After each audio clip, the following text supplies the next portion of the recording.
15 लाख का कर्जा समझ नहीं आ रहा, इसे हम कैसे उतारेंगे। ठीक है जंकुक, तुम टेंशन मत लेना, हम सब थोड़ा थोड़ा करके ये कर्जा भी उतार देंगे। हाँ डैड, जंकुक 40,000 कमाता है, 2 साल में ये कर्जा उतर जाएगा। हाँ तेते, पर 2 साल बहुत लंबा टाइम होता है, पता नहीं इतने टाइम के लिए वो इंसान रुकेंगे या नहीं। डैड आप टेंशन मत लीजिए, ये मेरी गलती है। मैं अपना कर्जा इसी साल पूरा का पूरा उतार दूंगा। ओवर टाइम कर लूंगा और मैंने शेयर मार्केट में भी कुछ पैसे लगाए थे, वो भी निकाल लूंगा। आखिर तुम लोगों ने ऐसा क्या किया कि 15 लाख का कर्जा हो गया? दीदी हमारी गलती नहीं है, उन लोगों के ऑफिस में ही थोड़ा ज्यादा महंगा सामान लग रहा था। बड़ी सी एलईडी, कुछ कंप्यूटर, थोड़े बहुत फर्नीचर और एसी भी था शायद। जंकुक, और वो एक मशीन थी ना जिस पे तुमने उस बंदे को उठा के फेंका था, वो मशीन तो पूरी ही टूट गई थी। शायद वो जेरोक्स मशीन थी मेरे ख्याल से। मशीन पर बंदे को मारा था जंकुक? क्या वो बंदा, मेरा मतलब वो इंसान, वो जिंदा तो है ना? हाँ डैड, जंकुक ने इतना भी नहीं मारा कि वो मर जाए, वो सब जिंदा हैं। देते मैंने इंक्वायरी की है, वो लोग जिंदा तो हैं, लेकिन पता नहीं उनके इलाज में कितना पैसा जाएगा। मैं 1 लाख रुपए कहाँ से दूंगी ये सोच रही थी, अब समझ नहीं आ रहा, इतना सारा कर्जा है, ये कैसे हम उतारेंगे। दीदी पर सच में इसमें हमारी गलती नहीं है, उन लोगों ने लड़ाई शुरू की थी। देते मेरी साइड ले रही है। जी मीना, तेते ठीक कह रही है, हम तो वहाँ सिर्फ तुम्हें पता करने गए थे, तुम घर नहीं आई थी, हमें टेंशन हो रही थी। मुझे लगा शायद ऑफिस से कुछ पता चल जाए। पता नहीं तुम लोगों को वहाँ का एड्रेस कैसे मिला। काश तुम लोग मुझे ढूंढने ना आते, मैं तो घर आ ही जाती। जी मीना बेटा, हमने इन लोगों को तुम्हें ढूंढने भेजा था। जी मीना 10 बज गए थे, ना तुम्हारा फ़ोन लग रहा था ना तुम्हारा कुछ पता था, हमें टेंशन हो रही थी। मॉम इतना सारा कर्जा मुझे समझ नहीं आ रहा हम लोग कैसे उतारेंगे। उन सब की टेंशन मत लो, फिलहाल अभी खाना रेडी है, तुम लोग खाना खाओ। जब ठीक रहोगे, खाओगे पियोगे, तभी तो किसी का कर्जा उतारोगे। मॉम आपको लगता है मेरे मुंह से खाना उतरेगा? जी मीना तुम टेंशन मत लो, तुम्हारी मॉम ठीक कह रही हैं, फिलहाल चल के खाना खाओ। और कुकी तुम भी टेंशन मत लेना, हम सब मिलकर तुम्हारा कर्जा उतरवा देंगे, ठीक है? मैं उन लोगों से बात करूँगी, उनसे सारी पेमेंट इंस्टॉलमेंट में करवा लूँगी। जी मॉम जैसा आप कहें। कोई प्रॉब्लम तो नहीं हुई ना सोबिन? जी बॉस, सारा काम हो गया है और सर को कुछ भी नहीं पता। बॉस 4 दिन बाद आपकी शादी है, आपके पास तो पैसे भी नहीं हैं और अब तो मेरे पास भी पैसे नहीं हैं जो मैं आपको दे सकूं। आप अपनी शादी कैसे करेंगे? शादी तो मुझे करनी है सोबिन, मुझे डेट को प्रूफ करना है। मैं उनके पैसों के बगैर भी जी सकता हूँ। मैंने कई जगह पर जॉब के लिए अप्लाई किया है, मुझे यकीन है मुझे कहीं ना कहीं से तो रिप्लाई आ ही जाएगा। वैसे भी मेरी क्वालिफिकेशन काफ़ी अच्छी है। वो सब तो ठीक है बॉस, लेकिन आज के टाइम जॉब मिलना इतना इजी नहीं। और रही बात आपकी शादी की, शादी में तो खर्चा होगा, लेकिन वो सारे पैसे कहाँ से आएंगे? तो कैसी रही तुम्हारी डेट? जीसू हम सिर्फ डिनर पर गए थे। हाँ उसी को तो डेट कहते हैं। मुझे पता था ये लड़का बहुत काबिल है, उसकी कार देखी थी तूने, पूरे 2 करोड़ की थी। वो फ्लावर जो उसने तुझे दिए थे, तुझे पता है कितने महंगे हैं? जरा गूगल पर सर्च कर कर देख। मैं तो उसे देखते ही समझ गई थी कि ये लड़का तेरे लायक है। अब तो उस शुगा को भूल जा, वैसे भी उसे तेरी हर छोटी बड़ी चीज़ से प्रॉब्लम थी। हाँ ये तो तुम ठीक कह रही हो, शुगा मुझे हर बात पर टोकता था, ऐसे मत रहो, ऐसे कपड़े मत पहनो, ऐसे बाल बांधो। वैसे भी उसकी चिकचिक से मैं परेशान हो गई थी। मुझे लगा शायद शादी के बाद शुगा बदल जाए। ऐसा नहीं होता जेनी, इंसान की आदत कभी नहीं बदलती। पर ये बंदा मुझे तेरे लिए ठीक लगता है। याद है ना तेरी मॉम ने क्या कहा था कि लड़का फाइनेंशियली इंडिपेंडेंट होना चाहिए, तभी तो उसके साथ खुश रह सकती है। हाँ मुझे पता है, लेकिन मुझे समझ नहीं आ रहा मैं शुगा से मना कैसे करूँ। हम दोनों 2 साल से साथ में थे और साथ में खुश भी थे, पर अब मैं उसे मना करूँगी तो उसे लगेगा कि मैं उसके पास पैसे नहीं है इसलिए उसे मना कर रही हूँ। ऐसा लगता है तो लगने दे, वैसे भी सच बात भी तो यही है। अगर उसके डैड चाहते तो तुम दोनों की शादी खुशी खुशी करवा सकते थे, पर उसके डैड को तो पसंद ही नहीं। तो कितनी भी कोशिश कर ली जेनी, उसका डैड कभी नहीं मानेगा। तुम ठीक कह रही हो, पर मैं शुगर से मना कैसे करूँ ये मुझे समझ नहीं आ रहा। उसने तो शादी की तैयारी भी शुरू कर दी होंगी। और तुम्हें किसी चीज़ की ज़रूरत तो नहीं? नहीं डैड, मुझे कुछ नहीं चाहिए, सब ठीक है। तुम्हारी शादी कितनी तारीख को है? उससे आपको क्या, आप तो मेरी शादी में नहीं आने वाले हैं ना। शुगा, शादी की डेट तो रख ली है, पर तेरे पास 10,000 रुपये के अलावा कोई पैसे नहीं है, तो शादी का खर्च कैसे पूरा करेगा? तो बैंक से लोन भी नहीं ले सकता, डैड ने वहाँ पे भी मना कर दिया है। 50,000 मेरे अकाउंट में ये कहाँ से आए? हेलो जी हाँ, मैं शुगा बोल रहा हूँ। मैं जंकुक की मॉम बोल रही हूँ। बेटा, तुम्हारा बहुत बहुत शुक्रिया, तुमने मेरे बच्चों को पुलिस से बचाया। ये मैं तुम्हारे पैसों की फर्स्ट इंस्टॉलमेंट पे कर रही हूँ। हम बाकी के पैसे धीरे धीरे तुम्हें लौटा देंगे। जी शुक्रिया आपका। जिमिन, क्या तुमने मेरे अकाउंट में किसी से पैसे डलवाए हैं? हाँ, मुझे मिल गए हैं। एक काम करो, क्या तुम मुझसे आकर मिल सकती हो? हाँ, वो क्या है ना, अमाउंट थोड़ी सी ज़्यादा है, इसलिए हम सब फैमिली मेम्बर मिलकर तुम्हारा कर्जा उतार देंगे। जिमिना, मैंने तुमसे कहा था ना, इसकी कोई ज़रूरत नहीं है। मैं जानता हूँ ये बहुत बड़ी अमाउंट है। और मुझे भी पता है कि तुम्हें इस वक्त पैसों की बहुत ज़रूरत है। वैसे भी इस वीक तुम्हारी शादी है और तुम्हारे डैड वो तो तुम्हें पैसे देने नहीं वाले। मतलब ये न्यूज़ तुम तक भी पहुँच गई? मुझे लगा नहीं था।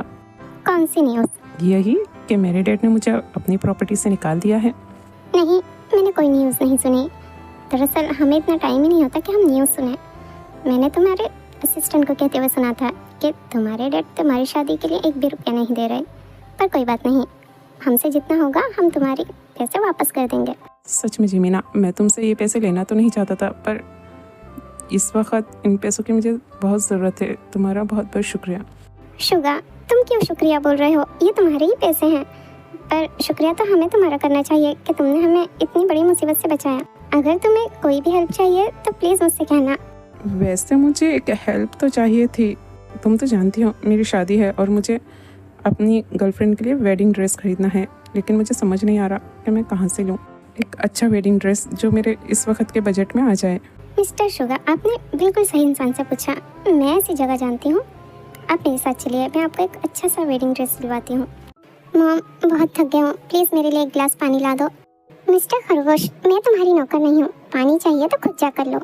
तेते, तुम यहाँ क्या कर रही हो? तुम्हें वार्न करने आई हूँ। मुझे सब समझ में आ रहा है जंकुक, तुम्हारे दिमाग में क्या चल रहा है। मैंने तुम्हारी बातें सुन ली हैं। तेते, क्या बोल रही हो? मेरी कुछ समझ में नहीं आ रहा। कल सुबह मॉर्निंग में तुम क्या कह रहे थे जिमिना दी से? तुम्हें इस घर का दामाद बनना है। याद रखना मिस्टर जंकुक, मैं ऐसा कभी नहीं होने दूंगी। मेरे जीते जी तुम इस घर के दामाद तो नहीं बन सकते। रही बात जिमिना दी की, तो उनकी शादी तो मैं जल्द से जल्द कहीं ना कहीं करवा दूंगी ताकि उनका पीछा तुमसे छूट जाए। तेते, क्या बोल रही हो? मुझे लगता है तुम्हें कोई गलतफहमी हुई है। मैंने ऐसा कुछ नहीं कहा। तुम मेरे बारे में ऐसा कैसे सोच सकती हो? जंकुक, बनो मत। ये एक बार की बात नहीं है, मैंने कई बार देखा है तुम और जिमिना दी को अकेले में बातें करते हुए। तुम क्या बातें करते रहते हो? मुझे पता है तुम उन्हें पटाने की कोशिश कर रहे हो ना, पर याद रखना मैं ऐसा कभी भी नहीं होने दूंगी। मैं जिमिना को पटाऊंगा। तुम मेरी बहन के लायक नहीं हो जंकुक। मेरी बहन से शादी करने का ख्याल अपने दिमाग से निकाल दो। जब तक मैं जिंदा हूँ मैं तुम्हें इस घर का दामाद बनने नहीं दूंगी। मेरी प्यारी तेते, दामाद तो मैं इसी घर का बनूंगा। हाँ, पर शादी जिमिना से नहीं तुमसे करूंगा। और शादी की तैयारियां वो कैसी चल रही हैं? बॉस ने डिसाइड किया है वो अपनी शादी चर्च में करेंगे और आज वो अपना वेडिंग ड्रेस लेने जा रहे हैं। Wedding dress? पर उसके पास इतने पैसे कहाँ से आए? मैंने तो उसे इतने पैसे नहीं दिए। उसके पास कोई सेविंग्स भी नहीं है, ये तो मुझे पता है। सर, बॉस के पास कोई सेविंग्स नहीं है। वो शादी का जितना भी खर्चा है उनकी कोई फ्रेंड है वो पे कर रही हैं। फ्रेंड? पर उसके सारे फ्रेंड से तो मैंने खुद मना किया है कि वो शुगा को 1 रुपया भी ना दे। ये बॉस की दूसरी फ्रेंड है, आप नहीं जानते। मुझे भी कुछ दिन पहले ही पता चला है। मैं बस इतना जानता हूँ कि बॉस ने उनकी हेल्प की थी, बस शायद इसी के बदले में वो अब बॉस की हेल्प कर रही हैं। क्या वो बहुत अमीर है? अमीर तो नहीं लग रही, वो मुझे मिडिल क्लास फैमिली से लग रही थी। क्या हमें उन्हें भी मना कर देना चाहिए बॉस की हेल्प करने के लिए? नहीं, रहने दो। मैं देखना चाहता हूँ आखिर शुगा की न्यू फ्रेंड उसकी कितनी हेल्प कर सकती है। मुझे देखना है क्या शुगा के पास कोई लॉयल फ्रेंड है। उसके सारे फ्रेंड्स तो बस मेरे एक बार मना करने पर ही मान गए। मैंने उनसे बस कहा कि वो शुगा की मदद ना करें और वो सब भी राज़ी हो गए। शायद इन सब की वजह से शुगा को ये रियलाइज़ हो जाए कि उसके सारे फ्रेंड्स सिर्फ उसके पैसे के लिए उसके साथ थे। सर, क्या देख रहे हैं? मैंने प्रोजेक्ट बनाया है, अच्छा ही होगा। बस आप जाके किसी क्लाइंट को दिखाइए, फिर देखिए वो आपके बिजनेस में कैसे इन्वेस्ट करते हैं। ये प्रोजेक्ट क्लाइंट के पास आप लेकर जाएंगी? क्या कह रहे हैं? मैं जाऊंगी? मैं क्यों जाने लगी? आप कंपनी के बॉस हैं या आपका काम है? देखिए, ये प्रोजेक्ट लेकर आपको ही क्लाइंट के पास जाना पड़ेगा। मुझे पता है आप मुझे इसलिए भेजना चाहते हैं ना कि अगर क्लाइंट ने इस प्रोजेक्ट के लिए मना कर दिया तो आप सबके सामने कह सकते हैं कि ये सब मेरी गलती है। आप तो सच में काफी समझदार हैं, इसलिए याद रखना ये डील किसी भी हालत में फाइनल होनी चाहिए।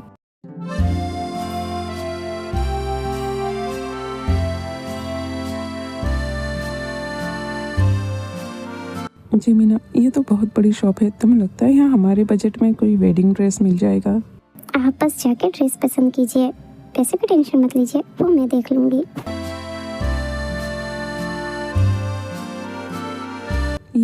ये वाली ड्रेस, यही मुझे पसंद है। सच में आपकी पसंद तो काफी लाजवाब है। हाँ ठीक है भाई, पहले इसके प्राइस तो बता दो। जी मीना, ड्रेस तो अच्छी है पर ये तो 1 लाख रुपए की है। आप बस मुझे बताइए कि आपको ये ड्रेस पसंद है? हाँ पसंद तो है पर ये कुछ ज़्यादा महंगी है। जी भैया बताइए, ये ड्रेस आप कितने में देंगे? मैम ये वेडिंग ड्रेसेस हैं, इनके प्राइस फिक्स होते हैं। ठीक है फिर मैं इस ड्रेस के आपको सिर्फ 15,000 दूंगी। जी मीना, क्या बोल रही हो?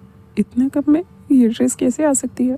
भाई साहब हम 15,000 से तो ज़्यादा ही देंगे। भाई साहब आप सही कह रहे हैं, ये ड्रेस इतने कम में नहीं आ सकती। आप सर अपनी गर्लफ्रेंड को समझाइए। मेरी गर्लफ्रेंड? लगता है आपको कोई गलत फहमी हुई है। अरे शुगा तुम चुप हो। ये देखो, ये ड्रेस ऑनलाइन कितनी सस्ती है, ये लोग ज़्यादा ही पैसे बता रहे हैं। देखिए भाई साहब, बस 20,000, इससे ज़्यादा मैं नहीं दूंगी। मैम ऑनलाइन ड्रेसेस का मटेरियल अच्छा नहीं होता, आप खुद देख सकती हैं। हमारी ड्रेसेस का मटेरियल काफ़ी अच्छा है। अरे भाई मटेरियल का मुझे क्या करना है, बस मुझे शादी के दिन ही तो पहनना है, उसके बाद उसका कुछ भी हो। अगर आपको देना है तो 20,000 में दीजिए, नहीं तो मैं कहीं और से ले लूँगी। सर आप समझाइए ना मैम को, इतने कम में नहीं आ सकती ये ड्रेस। हमारी दुकान पर शॉपिंग करने के लिए आपका शुक्रिया। आप दोनों को आपकी शादी के लिए बहुत सारी शुभकामनाएं। छः अभी तक नहीं समझ में आ रहा, 30,000 में तुमने 1 लाख की ड्रेस कैसे ले ली? मुझे पता है औरतें खरीदारी करने में काफ़ी अच्छी होती हैं, लेकिन इतना कम? मुझे तो अब उस दुकान वाले के लिए बुरा लग रहा है। उसे कितना नुकसान हुआ होगा जिमिना। लगता है हमें कम से कम उसे 50,000 तो देने चाहिए थे। क्या बोल रहे हो शुगा, तुम्हारी वजह से उसने 10,000 एक्स्ट्रा ले लिए। अगर मेरी आंटी होती ना तो देखते तुम, वो 20,000 में इस ड्रेस को लेकर आती। ये लोग जानबूझकर ड्रेस की प्राइस इतनी ज़्यादा रखते हैं ताकि हम लोग ज़्यादा कम ना कर सकें। तुम्हारी शादी से पहले मैं तुम्हें 1 लाख रुपए और दूंगी, तुम आराम से अपनी शादी करना। थैंक यू जिमिना, सच में तुम इस टाइम मेरी बहुत हेल्प कर रही हो। अपनी शादी में मुझे ज़रूर बुलाना।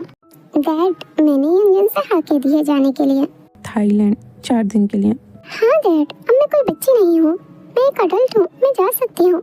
हाँ बेटा जा सकती हो, लेकिन थाईलैंड वो भी 4 दिनों के लिए है, अकेले। इस चीज़ की मैं तुम्हें इजाज़त नहीं दे सकता। डैड मैं आपसे परमिशन नहीं मांग रही हूँ, मैं आपको इन्फॉर्म कर रही हूँ कि मैं जा रही हूँ। ठीक है तेते, जैसे तुम्हारी मर्जी। डैड क्या कह रहे हैं आप? दीदी तुम्हारा दिमाग ख़राब हो गया है। जिमिना रहने दो, तुमने सुना नहीं इसने क्या कहा कि ये अब बड़ी हो चुकी है, अपनी मर्जी की मालिक है।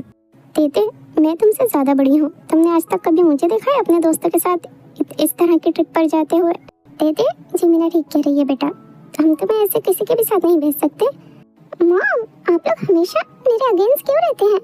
यंजन पता है वो सारा खर्च देने के लिए तैयार है।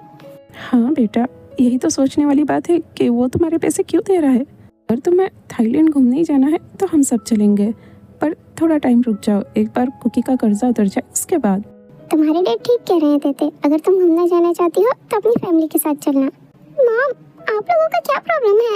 यंजन के साथ जाने पर मुझे एक भी पैसे देना नहीं पड़ रहा और मैं इंटरनेशनल ट्रिप पर भी होके आ जाऊंगी। हाँ तेते ठीक ही तो कह रही है, आप लोगों को क्या प्रॉब्लम है? जंकुक क्या बोल रहे हो? क्या मैंने तुम्हें इसलिए मैसेज किया था? डैड मैंने सुना तेते कहीं जाना चाहती है, आप लोग उसे क्यों मना कर रहे हैं? जंकुक वो इंटरनेशनल ट्रिप पे जाना चाहती है यंजन के साथ, वो भी 4 दिनों के लिए। ठीक है जिमिना, इसमें प्रॉब्लम क्या है? हाँ वही तो मैं कह रही हूँ, इसमें प्रॉब्लम ही क्या है? वो मेरा बॉयफ्रेंड है, मैं उसके साथ घूमने जा सकती हूँ। डैड आप क्यों मना कर रहे हैं तेते को, जाने दीजिए ना। जंकुक बेटा क्या बोल रहे हो? मैं ठीक ही तो बोल रहा हूँ डैड, तेते अब बड़ी हो चुकी है, वो अपना ख्याल खुद रख सकती है। तेते मैं तुम्हारी साइड में हूँ। तेते ये तेरी साइड ले रहा है, जरूर इसके दिमाग में कुछ तो चल रहा है। तेते वैसे तुम कब जाने वाली हो मुझे टाइम बता देना। जंकुक तुम्हारा दिमाग तो ठीक है, तुम क्या बोल रहे हो? तेते तुम 4 दिनों की जगह 1 हफ्ते के लिए नहीं जा सकते? तेते जरूर इसके दिमाग में कुछ तो चल रहा है, ये मुझे इतनी आसानी से जाने के लिए हाँ कैसे कह रहा है? जंकुक क्या चल रहा है तुम्हारे दिमाग में, क्या करने वाले हो? कुछ नहीं जिमिना, मुझे तुमसे कुछ काम है। एक काम करना, कल रात 8 बजे रेडी रहना। क्या अब तुम दोनों भी कहीं जाने वाले हो? जंकुक, कहाँ जाने वाले हो तुम? तुम कल जाने वाली हो ना? ठीक है, हो सके तो तुम दिन में ही चली जाना। नहीं, हमारी फ्लाइट रात की है, हम रात में जाने वाले हैं। कोई बात नहीं, तुम एक काम करना, तुम यंजन के घर ही चली जाना 8 बजे से पहले। जिमिन, तुम मेरी लाई हुई जो ड्रेस मैंने तुम्हें दी थी वो पहनकर कल 8 बजे रेडी रहना, हमें कहीं जाना है। ठीक है जंकुक, मैं रेडी रहूंगी, पर ये तो बताओ हमें जाना कहाँ है? जंकुक, मुंह खोलो, दीदी क्या पूछ रही है? तुम कहाँ लेके जाने वाले हो दीदी को 8 बजे? दीदी, ये लड़का ठीक नहीं है, आप इसके साथ ऐसे ही कहीं भी मत जाया करो। देते, चुप रहो। देते, तुम ये मेरे बारे में क्या बोलती रहती हो? मैं बस जिमिना को कहीं घुमाने लेके जाना चाहता हूँ। तुम्हें जहाँ जाना है तुम जाओ, तुम यहाँ पर नहीं होगी तो हमें कोई डिस्टर्ब नहीं करने वाला होगा। जंकुक, समझ गई तुम्हारे दिमाग में क्या चल रहा है। मैं कहीं नहीं जा रही, सुन लिया तुमने? मैं यहीं रहूंगी और तुम पे नजर रखूंगी। मैं भी देखती हूँ तुम मेरी बहन को कहाँ लेकर जाते हो। दीदी, आप भी इससे दूर रहा करो, ये इंसान बिल्कुल ठीक नहीं है। इसकी नजर सिर्फ आप पर नहीं, इस घर पर भी है। तेते, अब ये तुम क्या बोल रही हो? तुम्हारे दिमाग में क्या चल रहा है? हाँ, तेते ठीक कह रही है। जैसे ही तेते यहाँ से जाएगी हम दोनों डेट पर चलेंगे। क्या सच में कुकी, तुम जिमिना को पसंद करते हो? मॉम, इसमें खुश होने वाली बात नहीं है, ये बहुत बेकार लड़का है दीदी के लिए। जंकुक, सुन लेना, मैं दीदी को तुम्हारे साथ कहीं नहीं भेज रही हूँ। तेते, 1 मिनट के लिए चुप हो जाओ। जंकुक, मुझे सच सच कहना, क्या तुम सच में जिमिना को पसंद करते हो? अगर ऐसा है तो मैं जल्दी तुम दोनों की शादी करवा दूंगी। मॉम, शादी कहाँ से आ गई? कोई शादी नहीं हो रही, और इससे तो बिल्कुल नहीं। जिमिना दी, आपकी शादी किसी अच्छे लड़के से करवाऊंगी मैं, इससे बिल्कुल नहीं। तेते, तुमसे किसी ने नहीं पूछा, तुम जाके पैकिंग करो, कल तुम्हें थाईलैंड जाना है, भूल गई? जंकुक, तुम कहो तो मैं जिनू से बात कर लेती हूँ, तुम मुझे बहुत पसंद हो। मॉम, थोड़ा सा ब्रेक लगाइए, जंकुक जो बोल रहा है उसे बोलने दीजिए। आंटी, अभी शादी नहीं, अभी सिर्फ मैं जिमिना को डेट पर लेके जाना चाहता हूँ। तुम जिमिना को जहाँ भी लेके जाना चाहते हो, मैं तैयार हूँ। हाँ कुकी, बिल्कुल इजाजत है। कुकी, ये तो तुमने बहुत अच्छी खबर सुनाई है, इतना अच्छा लड़का और मेरा दामाद। जिमिना बेटा, तुम्हारी चॉइस तो कमाल की है। जंकुक, ये क्या रायता फैला रहे हो? तुम्हें पता है ना इसे समेटना कितना भारी पड़ेगा। जिमिना, अंकल आंटी तो बात को कुछ आगे ही ले गए, मैं तो बस तेते को रोकने के लिए ऐसा कह रहा था। देखा ना तुमने, उसने कहा वो कहीं नहीं जा रही। कोई बात नहीं, मैं मॉम डैड को बाद में बता दूंगी, पहले तेते का जाना कैंसिल करवाओ।